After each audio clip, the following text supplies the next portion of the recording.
नमस्कार, मंडल news bulletin में आपका स्वागत है। आइए पेश करते हैं आज के प्रमुख व मुख्य समाचार। इस समय महानगर पालिका के चुनाव को लेकर प्रचार की गहमागहमी अपने अंतिम चरण में पहुंच चुकी है, जिसके चलते सभी राजनीतिक दलों सहित चुनाव लड़ रहे प्रत्याशियों द्वारा चुनाव जीतने हेतु अपनी पूरी ताकत को झोंका जा रहा है। विगत 3 जनवरी से शुरू हुए चुनाव प्रचार के दौर को देखते हुए कहा जा सकता है कि मनपा चुनाव में इस बार भाजपा सबसे अधिक ताकत और संसाधन झोंकती नजर आ रही है। भाजपा ने प्रचार के मोर्चे पर पार्टी के सभी बड़े नेताओं को मैदान में उतार दिया है। मुख्यमंत्री देवेंद्र फडणवीस स्वयं रोड शो कर चुके हैं, जबकि पालक मंत्री चंद्रशेखर बावनकुले पूरे समय शहर में डटे हुए हैं और लगातार सभाएं व जनसंपर्क कर रहे हैं। इसके साथ ही भाजपा के प्रचार अभियान को धार देने के लिए गृह राज्य मंत्री पंकज भोयर, विधायक नीतीश राणे सहित आधा दर्जन से अधिक सांसद व विधायक शहर में सक्रिय है। प्रचार की तीव्रता और खर्च के लिहाज से भाजपा इस चुनाव में स्पष्ट रूप से पहले स्थान पर मानी जा रही है। भाजपा ने चुनाव रण में पूरी सत्ता मशीनरी झोंक दी है। प्रचार और खर्च दोनों के मामले में पार्टी अपने सभी प्रतिद्वंदियों से कहीं आगे निकल चुकी है और चुनावी माहौल में भाजपा की मौजूदगी हर मोर्चे पर दिखाई दे रही है। चुनाव प्रचार का दौर शुरू होने के बाद भी भाजपा द्वारा अलग अलग प्रभागों की जमीनी हकीकत का आकलन करने हेतु 2 अलग अलग सर्वे एजेंसियों को काम पर लगाया गया है, जिसके चलते इस समय अमरावती शहर में करीब 126 लोगों की टीम द्वारा अलग अलग प्रभागों में पार्टी प्रत्याशियों की स्थिति को लेकर सर्वे किया जा रहा है। साथ ही दोनों सर्वे एजेंसियों द्वारा सीएम देवेंद्र फडणवीस के कार्यालय सहित भाजपा कार्यालय को अपनी रिपोर्ट भेजते हुए हर दिन की जानकारी से अपडेट कराया जा रहा है। राज्य की मायावती सरकार में शामिल शिंदे गुट वाली शिवसेना भी अमरावती मनपा के चुनाव में अपने अकेले दम पर जोर आजमाइश कर रही है और पार्टी के 67 सीटों पर अपने प्रत्याशी चुनावी मैदान में उतारे हैं। हालांकि भाजपा की तुलना में प्रचार के मामले में शिंदे गुट वाली शिवसेना दूसरे स्थान पर दिखाई दे रही है। शिंदे सेना के प्रत्याशियों का प्रचार करने हेतु पार्टी प्रमुख उप मुख्यमंत्री एकनाथ शिंदे की विगत दिनों ही अमरावती में प्रचार सभा हो चुकी है। इसके अलावा पार्टी द्वारा केंद्रीय राज्य मंत्री प्रताप यादव तथा राज्य के मंत्री संजय उदय सामंत और गुलाबराव पाटिल को भी प्रचार मैदान में उतारा गया है। साथ ही साथ स्थानीय स्तर पर पार्टी के वरिष्ठ नेताओं पूर्व मंत्री जगदीश गुप्ता, पूर्व विधायक अभिजीत अड़सूड़, महिला नेत्री प्रीति बंड व जिला प्रमुख संतोष बद्रे द्वारा भी अलग अलग प्रभागों में घूमते हुए पार्टी प्रत्याशियों का प्रचार किया जा रहा है। सत्ताधारी दल रहने वाली भाजपा के लिए सबसे प्रमुख प्रतिद्वंदी रहने वाली कांग्रेस पार्टी चुनाव प्रचार की तेजी और खर्च के मामले में सतही रूप से तीसरे स्थान पर दिखाई दे रही है, लेकिन कहा जा सकता है कि पार्टी के भीतर अंडर करंट काम कर रहा है। अब तक कांग्रेस प्रत्याशियों के प्रचार हेतु कांग्रेस पार्टी के प्रदेशाध्यक्ष हर्षवर्धन सपकाल का केवल एक दौरा हुआ। वही कल कांग्रेस के राज्यसभा सांसद इमरान प्रतापगढ़ी की सभा मुस्लिम बहुल क्षेत्र अंतर्गत आने वाले एकेडमिक ग्राउंड पर आयोजित की जा रही है, जिसे अल्पसंख्यक मतदाताओं को साधने की रणनीति के तौर पर देखी जा रही है। इसके अलावा कांग्रेस पार्टी के प्रत्याशियों के प्रचार हेतु पूर्व मंत्री डॉक्टर सुनील देशमुख, एडवोकेट यशवंती ठाकुर द्वारा लगातार प्रयास किए जा रहे हैं। इसके अलावा राज्य की मायावती सरकार में शामिल रहने के बावजूद मनपा चुनाव को लेकर शुरू से ही एकला चलोरी की भूमिका अपनाते हुए चल रही डिप्टी सीएम अजित पवार के नेतृत्व वाली राष्ट्रवादी कांग्रेस पार्टी द्वारा भी अमरावती मनपा के चुनाव में अपनी सशक्त उपस्थिति दर्शाई जा रही है, जिसके तहत पार्टी प्रत्याशियों का प्रचार करने हेतु उप मुख्यमंत्री अजित पवार का दौरा पहले ही हो चुका है, जिन्होंने स्थानीय गाड़ीनगर परिसर स्थित मैदान पर पार्टी प्रत्याशियों के प्रचार हेतु सभा को संबोधित किया था। वही अब पार्टी के प्रदेश उपाध्यक्ष और विधायक संजय कुड़के ने प्रचार की पूरी कमान संभाल ली है, जो बिना शोर शराबे के नियोजन पूर्ण ढंग से पार्टी प्रत्याशियों के प्रचार अभियान को आगे बढ़ा रहे हैं।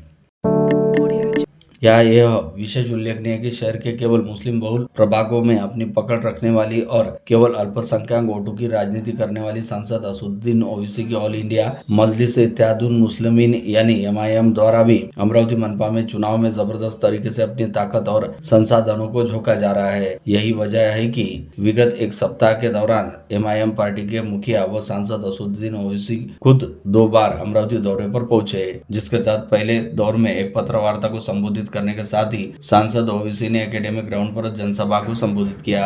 वही एक ही सभा के भीतर दूसरी बार अमरावती पहुंचकर एकेडमिक ग्राउंड सहित बडनेरा में एक ही दिन के दौरान 2 सभाओं को संबोधित किया, जहां एक और भाजपा कांग्रेस अजित पवार गुटवाली, राकापा व शिंदे सेना सहित एमआईएम जैसी पार्टी द्वारा मनपा चुनाव को लेकर जबरदस्त तरीके से प्रचार करते हुए अपने तमाम नेताओं व पदाधिकारियों को अपने प्रत्याशियों के प्रचार हेतु मैदान में उतारा जा रहा है। वहीं दूसरी ओर शिवसेना, उबाटा तथा शरद पवार गुटवाली, राकापा की मनपा चुनाव में कहीं कोई विशेष उपस्थिति व चर्चा दिखाई एवं सुनाई नहीं दे रही है। ऐसे में राज्य स्तर पर पहचान हासिल करने वाली ये दोनों पार्टियां अन्य कई छोटे दलों की तरह प्रचार की आक्रामकता और संसाधनों के मामले में काफी पीछे दिखाई दे रही है।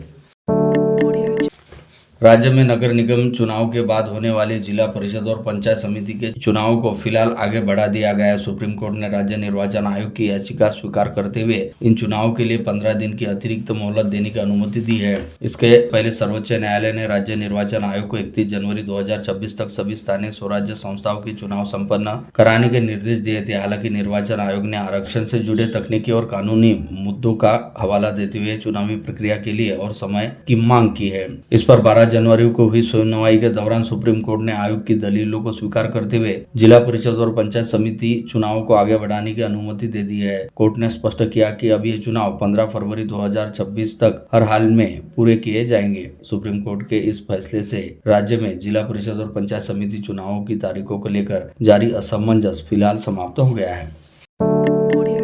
15 जनवरी को होने जा रहे महापालिका चुनाव के वास्ते एक और जहां प्रशासन और पुलिस महकमा तैयारी में जुटा है, बंदोबस्त लगा रहा है, ऐसे में विशेष आदेशों से महापालिका क्षेत्र में 13 से 26 जनवरी काउंटिंग के दिन तक ड्राई डे घोषित किया गया है। अर्थात 4 दिनों तक शराब बिक्री नहीं की जा सकेगी। अमरावती महानगर पालिका क्षेत्र में सैकड़ों देशी विदेशी शराब की दुकानों सहित बार परमिट रूम है। ड्राई डे का आदेश उनका कारोबार प्रभावित कर सकता है।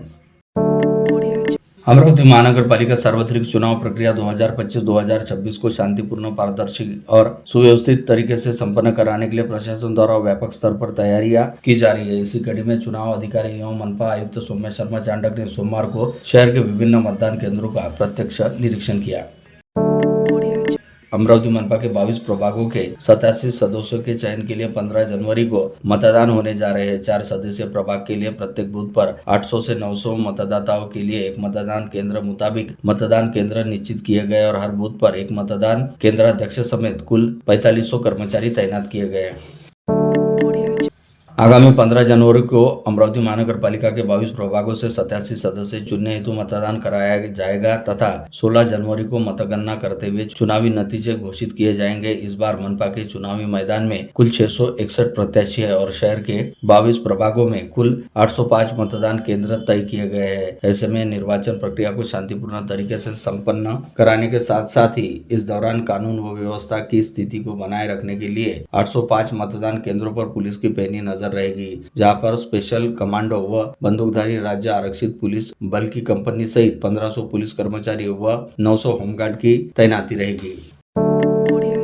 वीआईपी सुरक्षा व्यवस्था को और मजबूत बनाने के लिए पुणे मोटर परिवहन महासंचालक कार्यालय की तरफ से अमरावती पुलिस आयुक्तालय को अत्याधुनिक तकनीक से लैस 3 सर्विलांस वैन प्रदान की गई है। रविवार रात 8:30 बजे राजकमल चौक पर पुलिस आयुक्त राकेश ओला की उपस्थिति में इस वैन का प्रात्यक्षिक किया गया।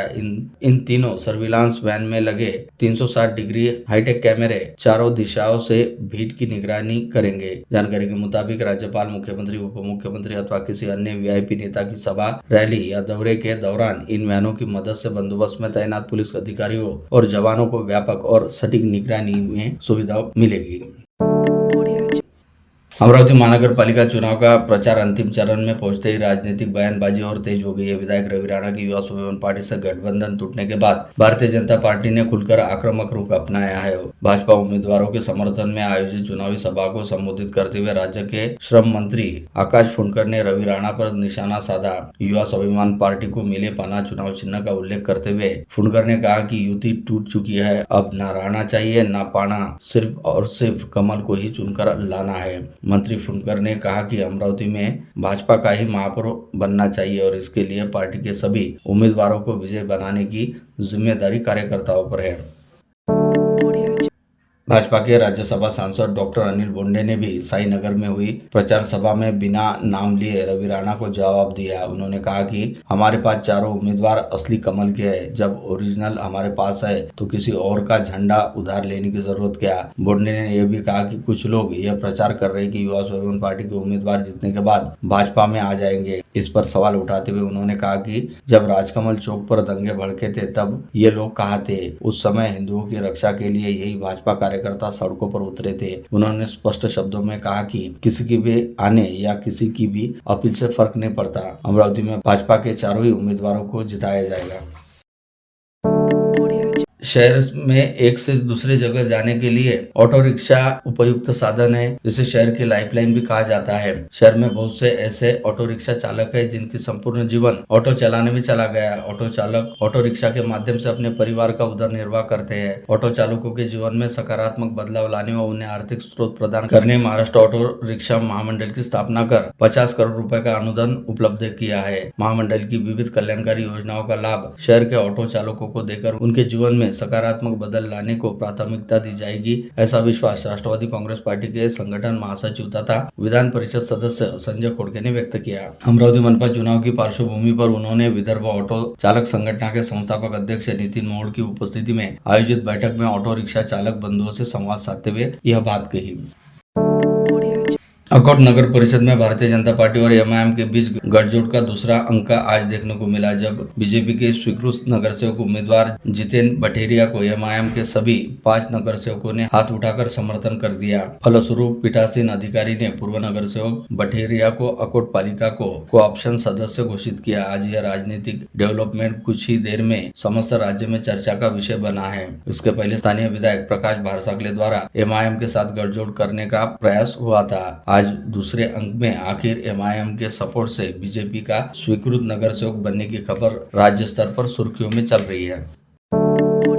एडवोकेट किशोर देशपांडे पर महात्मा गांधी, विनोबा भावे, जयप्रकाश नारायण जैसे लोगों का प्रभाव रहा है, जिसके कारण उन्होंने समाज के उन घटकों को हमेशा न्याय देने का प्रयास किया जो सच्चाई की राह पर चलते हुए अपने हक के लिए लड़ते रहे। एडवोकेट किशोर देशपांडे का जीवन ऐसा संघर्षमय सफर है कि जिसे हम विचारों, कार्य और तत्वों के साथ अपनाएं तो सही मायने में देश का विकास होगा, ऐसा प्रतिपादन देश के पूर्व मुख्य न्यायाधीश भूषण गवई ने किया। हनुमान व्यायाम प्रसारक मंडल के प्रांगण में आयोजित शनिवार को वरिष्ठ विधि विशेषज्ञ शास्त्र संघर्ष युवा वाहिनी के पूर्व राज्य संयोजक, लेखक व चिंतक एडवोकेट किशोर देशपांडे के अमृत महोत्सव अभिष्ट चिंतन समारोह के आयोजन में वे बोल रहे थे।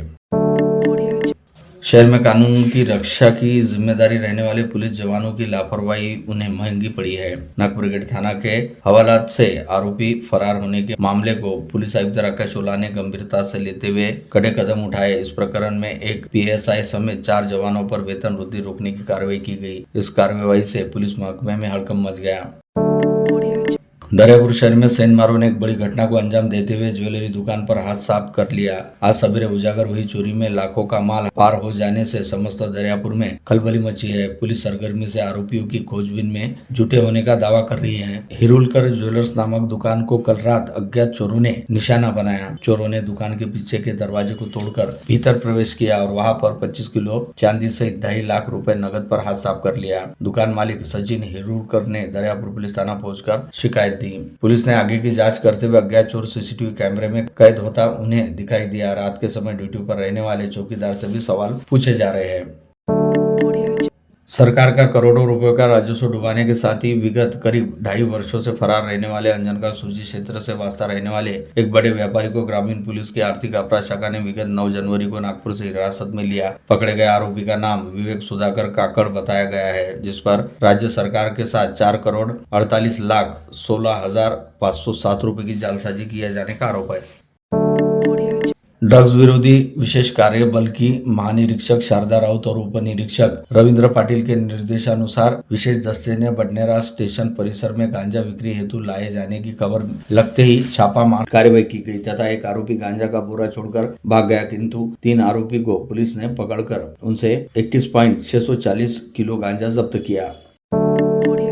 करीब 1.5 साल पहले पाटंग साउंगी से सावनेर के पास भागेवाही में स्थानांतरित हुए टोल नाके पर 11 जनवरी को 522.138 किलो गांजा बरामद किया गया। केंद्रीय राजस्व गुप्तचर संचालय को इस संबंध में गुप्त जानकारी मिली थी। इसके आधार पर टीम ने संबंधित ट्रक को रोका और जांच में गांजे की बड़ी खेप बरामद की। इस जब्त किए गए गांजे की बाजार में कीमत 2,61,06,900 रुपए बताई गई है।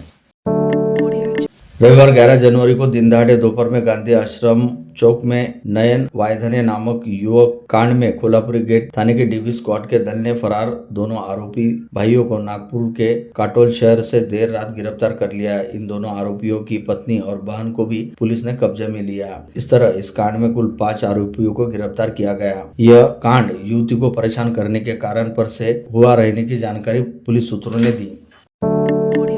वलगांव रोड स्थित नायरा पेट्रोल पंप के पास स्थित गुलशन लॉन में रविवार 11 जनवरी को आयोजित विवाह समारोह में एक महिला की हैंडबैग से नगद 1,60,000 रुपए चुरा लिए। नागपुरी गेट पुलिस ने मामला दर्ज कर जांच शुरू की।